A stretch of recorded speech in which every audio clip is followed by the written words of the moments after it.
সমগ্ৰ অসমত প্ৰলয়ংকাৰী বানপানীয়ে যি ভয়ানক পৰিৱেশৰ সৃষ্টি কৰিলে তাৰ বিষয়ে আমি সকলোৱে অৱগত। কিন্তু মেইন প্ৰব্লেমটো আহে বানপানী শেষ হৈ যোৱাৰ পিছত।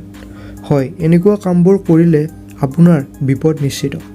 কোনবোৰ কাম বানপানী হৈ যোৱাৰ পাছত একদমেই কৰিব নালাগে জানিবলৈ এই ভিডিঅ'টো শেষলৈকে চাই থাকিব। ATM কাৰ্ডবোৰ পিছৰ পিনে এনেকুৱা কলা চিনডাল দিয়াৰ আচল কাৰণটো বাৰু কি জানেনে? এনেকুৱা আৰু বহুতো এমেজিং ফেক্ট জানিবলৈ নিশ্চয় আজিৰ ভিডিঅ'টো অকণো স্কিপ নকৰি শেষলৈকে চাই থাকিব। চ' পলম নকৰি বলক ফেক্ট চিৰিজৰ আজিৰ ভিডিঅ'টো কণ্টিনিউ কৰোঁ। Fact number 10। হিমালয়ত এনেকুৱা এখন পৰ্বত আছে য'ত প্ৰতি বছৰে বৰফ পৰাৰ ফলত ওম আকৃতিৰ সৃষ্টি হয়। সেইকাৰণে এই পৰ্বতখনক ওম পৰ্বত বুলিও কোৱা হয়। Fact number 9। আপুনি জানি আচৰিত হ'ব যে ৰবৰ আৱিষ্কাৰ হোৱাৰ আগলৈকে পেঞ্চিলেৰে লিখা আখৰবোৰ মুচিবলৈ ব্লেডৰ ব্যৱহাৰ কৰা হৈছিল। Fact number 8। সাইকোলজি অনুসৰি মানুহ এজনে দুখৰ সময়ত সেই মানুহজনকে প্ৰথমে মনত কৰে যিজনক তেওঁ সকলোতকৈ বেছিকৈ ভাল পায়। Fact number 7। ATM কাৰ্ডবোৰৰ পিছৰ পিনে এনেকুৱা কলা ষ্ট্ৰাইপ থকা আপুনিও নিশ্চয় মন কৰিছে। কিন্তু এই কলা চিন কিহৰ কাৰণে দিয়ে জানেনে? এই কলা ষ্ট্ৰাইপডালক কোৱা হয় মেগনেটিক ষ্ট্ৰাইপ, য'ত আপোনাৰ সকলোবোৰ বেংক ডিটেইলছ ছেভ হৈ থাকে। যদি ইয়াত ভুলতে স্ক্ৰেচ পৰি যায় তেতিয়া ATM কাৰ্ডখনে কাম নকৰে। সেইকাৰণে কাৰ্ডখন ভালদৰে ৰাখিব লাগে। Fact number 6। জন্মৰ পৰা 6 মাহলৈকে কেঁচুৱা এটা যিমান কান্দিলেও তাৰ চকুৰ পৰা কেতিয়াও চকু পানী নোলায়।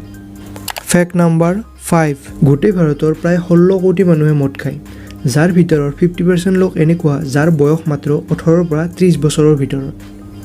Fact number 4। বহু মানুহে কয় যে আলু খালে মানুহৰ ৱেইট বাঢ়ে, কিন্তু এইটো কথা সঁচা নহয়, এইটো মাত্ৰ এটা মিথ। Fact number 3। গোটেই পৃথিৱীৰ ভিতৰত কলৰ 1000তকৈও বেছি প্ৰজাতি আছে। আমি তাৰে মাত্ৰ এটা প্ৰজাতিৰে কল খাওঁ। Fact number 2। সমগ্ৰ অসমত প্ৰলয়ংকাৰী বানপানীয়ে যি ভয়ানক পৰিৱেশৰ সৃষ্টি কৰিলে তাৰ বিষয়ে আমি সকলোৱে অৱগত। কিন্তু বানপানীয়ে গুচি যোৱাৰ পাছত বানাক্ৰান্ত অঞ্চলত সাধাৰণতে মূলতঃ 2 ধৰণৰ বেমাৰৰ সংক্ৰমণ হোৱা দেখা যায়। নম্বৰ 1 হ'ল ৱাটাৰ বৰ্ন ডিজিজ, অৰ্থাৎ লেতেৰা পানীৰ জৰিয়তে বিয়পা বেমাৰ, যেনে কলেৰা বা ডায়েৰিয়া, টাইফয়েড জ্বৰ, হেপাটাইটিছ A ইত্যাদি। নম্বৰ 2 হ'ল ভেক্টৰ বৰ্ন ডিজিজ, অৰ্থাৎ মহ বা তেনেকুৱা অন্য জীৱৰ জৰিয়তে বিয়পা বেমাৰ, যেনে মেলেৰিয়া, ডেংগি ইত্যাদি। সেয়েহে বানপানী যোৱাৰ পিছত মেইনলি আমি এই কথাকেইটাৰ ওপৰত অধিক গুৰুত্ব দিব লাগে। 1 নম্বৰ, বিশুদ্ধ খোৱা পানীৰ ব্যৱস্থা কৰিব লাগে, আৰু যদি সেই ঠাইত বিশুদ্ধ খোৱা পানীৰ ব্যৱস্থা নাই তেতিয়াহ'লে পানীখিনি আমি উতলাই গৰম কৰি খাব লাগে, নাইবা পানীৰ লগত ক্লৰিন টেবলেট মিহলাই ল'ব লাগে। নম্বৰ 2, ORS খাব লাগে বেছি পৰিমাণে। নম্বৰ 3, খাদ্য খোৱাৰ আগত নিজৰ হাত চাবোনেৰে পৰিষ্কাৰ কৰি লওক।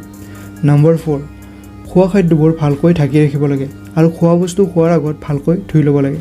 নম্বৰ 5, যিকোনো ধৰণৰ জ্বৰ, মূৰৰ বিষ, পেটৰ বিষ ইত্যাদি হ'লে তৎক্ষণাত ওচৰৰ স্বাস্থ্যকেন্দ্ৰৰ লগত যোগাযোগ কৰিব লাগে। Fact number 1। বৈজ্ঞানিকসকলে এটা ৰিচাৰ্চ কৰি পাইছে যে নিগনিয়ে কলৰ গোন্ধ সহ্য কৰিব নোৱাৰে, সেইকাৰণে নিগনিয়ে কলৰ ওচৰত নাথাকে।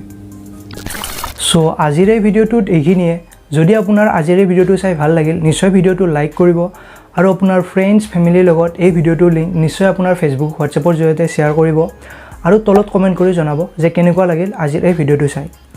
যদি আপুনি প্ৰথমবাৰৰ কাৰণে আমাৰ এই চেনেলটো ভিজিট কৰিছে তেনেহ'লে প্লিজ আমাৰ এই চেনেলটো ছাবস্ক্ৰাইব কৰিব আৰু কাষতে থকা বেল আইকনটো প্ৰেছ কৰিব নাপাহৰিব, যাতে এনেকুৱা এমেজিং ফেক্টবোৰ আপুনি সকলোতকৈ আগতে জানিব পাৰে। তেনেহ'লে আকৌ লগ পাম এটা নতুন ভিডিঅ'ৰ লগত, তেতিয়ালৈ বাই বাই।